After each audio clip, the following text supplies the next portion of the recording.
ဒီနေ့မှာတော့ကဘာကျော်ပုဂ္ဂိုလ်တယောက်ဖြစ်တဲ့ပြင်သစ်အင်ပါယာကိုတည်ထောင်ခဲ့တဲ့စစ်ဗိုလ်ချုပ်နပိုလီယန်အကြောင်းကိုကျွန်တော်နဲ့အတူတူလေ့လာကြည့်ကြရအောင်။မွေးဖွားခြင်းနဲ့ကလေးဘဝ1869 1885နပိုလီယန်ကို1869ခုနှစ်ဩဂုတ်လရက်နေ့တွင်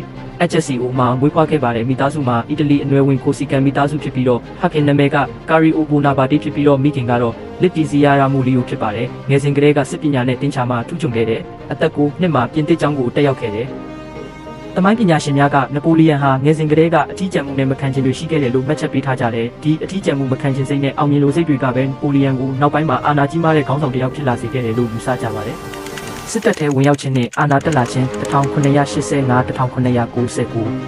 1885ခုနှစ်မှာဒုတိယဗိုလ်မှူးကြီးအဖြစ်ပြင်သစ်စစ်တပ်သို့ဝင်ရောက်ခဲ့ပါတယ်ပြင်သစ်တော်လှန်ရေးအတွင်းစစ်ရေးကျွမ်းကျင်မှုကြောင့်နာမည်ကြီးလာခဲ့တဲ့1993မှာထုံးစစ်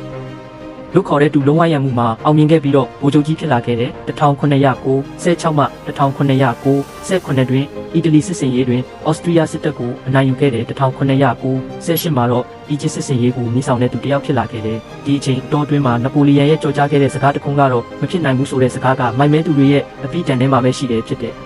ပြင်သစ်အင်ပါယာတည်ထောင်ခြင်း1909 1918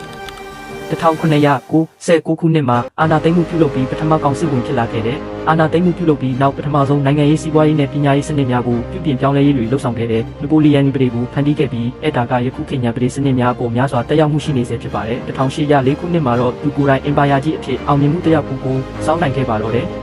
ထင်ရှားသောစစ်ပွဲများနပိုလီယန်ရဲ့ထင်ရှားတဲ့စစ်ပွဲတွေကတော့ Battle of Austerlitz 1805ဖြစ်ပြီးတော့ Battle of the Three Emperors ခုလည်းခေါ်ဆိုသေးသည်နပိုလီယန်ရဲ့အကြီးမားဆုံးအောင်ပွဲများတွေကတစ်ခုဖြစ်ပြီးတော့ဒီစစ်ပွဲကရုရှားနဲ့အော်စတြီးယားပူးပေါင်းစစ်တပ်ကိုအနိုင်ယူနိုင်ခဲ့တာဖြစ်တယ်။ Battle of Trafalgar 1805ဒီစစ်ပွဲမှာတော့ပြည်တိန်ရေတပ်ကပိုရီရှိအိုနယ်စင်ကနပိုလီယန်ရဲ့ရေတပ်ကိုအနိုင်ယူခဲ့ပြီးတော့နပိုလီယန်ရဲ့ပြည်တိန်ကိုကျူးကျော်မဲ့အစီအစဉ်ကိုရပ်တန့်စေခဲ့တဲ့French invasion of Russia 1810နှစ်ဒီစစ်ပွဲကိုတော့နပိုလီယန်ရဲ့အကြီးဆုံးမလို့သမိုင်းပညာရှင်တွေကသတ်မှတ်ခဲ့ကြတယ်ဒီစစ်ပွဲမှာစုစုပေါင်းထိခိုက်ဒေဆုံးသူအယောက်ခု2သိန်းခန့်ရှိခဲ့တယ်ပြင်သစ်စစ်တပ်ဘက်ကပြန်လည်ဆုတ်ခွာလာခြင်းဒီဇင်ဘာလလယ်လောက်မှာစစ်သား3သိန်းအောက်သာညီမန်မြစ်ကိုပြန်လည်ဖျက်ချော်နိုင်ခဲ့တယ်ဒီစစ်ပွဲရဲ့အကျိုးဆက်ကတော့မြောက်ဘက်မှာနပိုလီယန်ရဲ့လွှမ်းမိုးမှုကိုပျက်စီးသွားစေခဲ့တဲ့ပြင်သစ်တပ်တွေကမော်စကိုထိရောက်ခဲ့ပေမဲ့လည်းစောင်းရာသီနဲ့အစာခေါင်းပါမှုကြောင့်စစ်တပ်ပျက်စီးခဲ့ရတယ်ဒီစစ်စင်ရေးကတမိုင်းမှာအသေးပြောက်များဆုံးစစ်စင်ရေးတွေကတစ်ဖြစ်အလွန်ကျွံထိုးစစ်စင်ခြင်းနဲ့ကျန်းတဲ့ရာသီမတူတန်တဲ့ခုခံမှုတို့ပေါင်းစပ်ထားတဲ့ကနဝင်ပမာတစ်ခုအဖြစ်ရှိနေသေးပါBattle of Waterloo 1815ဒီစစ်ပွဲကတော့နပိုလီယန်ရဲ့နောက်ဆုံးစစ်ပွဲဖြစ်ခဲ့တဲ့ပေါ့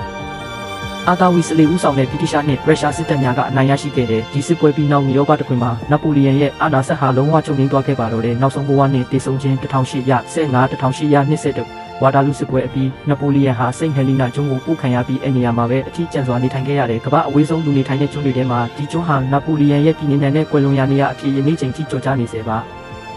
1821ခုနှစ်မေ9ရက်နေ့အသက်52နှစ်အရွယ်မှာနာမည်ကျော်ကြားလာတဲ့စစ်ဗိုလ်ချုပ်တယောက်ရဲ့နေဝင်ချိန်ဟာအလွန်အထီးကျန်ဆန်တဲ့ဘဝနေကုန်းဖြစ်သွားခဲ့တဲ့နပိုလီယန်၏နာမည်ကျော်စကားများနပိုလီယန်ရဲ့နာမည်ကျော်ကြားတဲ့စကားတွေကတော့အောင်ပွဲဆိုတာအကျိုးစားဆုံးသူပိုင်တဲ့တမိုင်းကိုအနိုင်ရသူတွေကရေးကြတယ်တက်တိဆိုတာအားရှိနေလို့မဟုတ်ဘူးအားမရှိတဲ့အချိန်မှာတောင်ဆက်ရှောက်နိုင်ခြင်းပဲတူဖြစ်ပါတယ်နပိုလီယန်၏အကျိုးသက်ရောက်မှုကရောပတမိုင်းကိုများစွာပြောင်းလဲစေခဲ့တယ်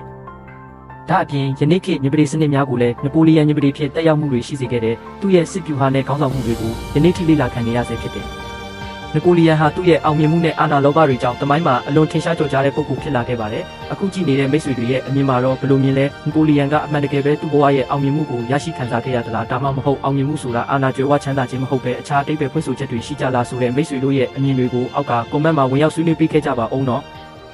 ဒီလိုဘဝတူတရားရှိစေမဲ့ဗီဒီယိုတွေကိုထပ်ကြည့်ချင်သေးတယ်ဆိုရင်တော့ကျွန်တော်ရဲ့ YouTube Channel ကို Like and Follow လုပ်ခဲ့ဖို့မမေ့ပါနဲ့နော်အားလုံးပဲနောက်ဗီဒီယိုမှာပြန်ဆုံကြမယ်